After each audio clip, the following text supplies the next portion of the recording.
ഇന്നത്തെ ഹാർവെസ്റ്റിംഗ് ആണ്. ഇന്ന് കുറച്ച് പാവയ്ക്ക കിട്ടിയിട്ടുണ്ട്. ഇത് നമുക്ക് തോരൻ വയ്ക്കാമെന്ന് വിചാരിക്കുന്നത്. ഒരു 2-3 പാവലൊക്കെ എവിടെയെങ്കിലും പലതരത്തിലുള്ളത് വല്ല മരത്തിലും ചോട്ടിക്കൊണ്ട് നട്ട് അതിലോട്ട് കയറ്റിയൊക്കെ വിട്ടാൽ മതി. നമുക്ക് നമ്മുടെ അത്യാവശ്യത്തിനുള്ള പാവയ്ക്കയൊക്കെ കിട്ടും. എടുത്തു. ഇനി അതിലേക്ക് അല്പം പൊടിയായിട്ട് അരിഞ്ഞ ഇഞ്ചി, ഒരു സവോളയുടെ പകുതി അരിഞ്ഞിട്ടിട്ടുണ്ട്. ഇത് കുറച്ച് കൊച്ചുള്ളിയും കാന്താരി മുളകും കൂടെ അരിഞ്ഞതാണ്. ഇനി തേങ്ങ ചേർക്കണം. പാവയ്ക്കല്ലേ, അപ്പോൾ നല്ല രീതിയിൽ തേങ്ങ വേണം. അപ്പോൾ നമുക്ക് തേങ്ങ കൂടെ ചേർക്കാം. ഇനി അതുപോലെ കയ്പുള്ള പാവയ്ക്ക ആയതുകൊണ്ട് ഉപ്പും നല്ല രീതിയിൽ വേണം. 1 ടീസ്പൂൺ മിച്ചം ഉപ്പുണ്ട്. ഉപ്പ് ഇട്ടു. ഇതൊന്ന് ഇളക്കി യോജിപ്പിച്ചിട്ട് അടുപ്പത്ത് വയ്ക്കാം. ഞാൻ വെള്ളമൊന്നും ഒഴിക്കുന്നില്ല കേട്ടോ. സവോളയുടെ വെള്ളം പാവയ്ക്കയുടെ വെള്ളമൊക്കെ മതി. നമുക്ക് വേവിച്ചെടുക്കാം. നമ്മുടെ പാവയ്ക്ക എന്തായെന്ന് നോക്കാം. ഞാൻ അതിൻ്റെ അടുപ്പിൽ ഇച്ചിരി വെള്ളം ഒഴിച്ച് വെച്ചായിരുന്നേ, അതുകൊണ്ട് സൂക്ഷിച്ച് വേണം എടുക്കാൻ. നമ്മുടെ പാവയ്ക്ക തോരൻ റെഡി ആയിട്ടുണ്ട്. ഉണ്ടോ? ഒന്ന് ഇളക്കിയിട്ട് കൊടുത്താൽ മതി. തുള്ളി വെള്ളം പോലും ഒഴിക്കേണ്ട ആവശ്യമില്ല.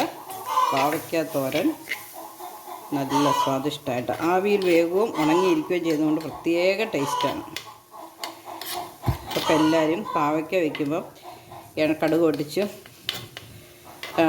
പാവയ്ക്കയിട്ട് ഇളക്കി വെള്ളം ഒഴിച്ചൊക്കെ വയ്ക്കാതെ ഇങ്ങനെ ഒന്ന് വെച്ച് നോക്കിക്കും. ഇനിയിപ്പം ഞാൻ തീ കെടുത്തു വേണം. അപ്പോൾ എൻ്റെ കറി ഇഷ്ടപ്പെട്ടെങ്കിൽ എല്ലാവരും ഷെയർ ചെയ്യണം, ലൈക്ക് ചെയ്യണം. നമുക്ക് നമ്മുടെ പാവയ്ക്ക എന്തായിന്ന് ഒന്നും കൂടെ നോക്കാം. നമ്മുടെ പാവയ്ക്ക കറി വെള്ളമൊന്നുമില്ല. എന്തിനാ ഇടയ്ക്കിടയ്ക്ക് ഇങ്ങനെ ഇളക്കണമെന്ന് ചോദിച്ചാൽ നമ്മൾ വെള്ളം ഒട്ടും ഒഴിക്കാതെയല്ലേ വെച്ചിരിക്കുന്നത്. അപ്പം നമുക്ക് ഇടയ്ക്കിടയ്ക്ക് ഇളക്കിയിട്ടില്ലെങ്കിൽ അടിയിലിരിക്കുന്ന കരിഞ്ഞ് പിടിക്കാൻ സാധ്യതയുണ്ട്. നമുക്കൊന്ന് ഉപ്പ് നോക്കാം.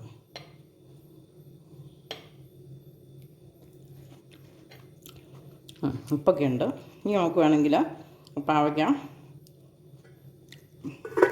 ഒരല്പം എണ്ണ ഒഴിച്ച് കടുക് ഇട്ട് കറിവേപ്പില ഇട്ട് മൂപ്പിച്ചിനകത്ത് ഒഴിക്കാം. പിന്നെ ഇഷ്ടംപോലെ തേങ്ങ ഇട്ടതായതുകൊണ്ട് കടുക് പൊട്ടിച്ചില്ലെങ്കിലും കുഴപ്പമൊന്നുമില്ല. നാളെ തന്നെ ഇത് മിച്ചം വരുവാണെങ്കിൽ നമുക്കൊന്ന് ചൂടാക്കേണ്ടി വരുമല്ലോ. അപ്പം നമുക്ക് വേണമെങ്കിൽ കടുക് പൊട്ടിക്കാം.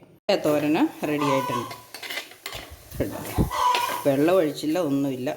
ആവി തന്നെ അല്ല, ആ സവോളയ്ക്കകത്തും പാവയ്ക്കകത്തും ഉള്ള വെള്ളം കൊണ്ട് തന്നെ അത് വെന്ത് കിട്ടിയിട്ടുണ്ട്. അപ്പോൾ എല്ലാവരും ഇങ്ങനെ ട്രൈ ചെയ്ത് നോക്കണം. Okay, by.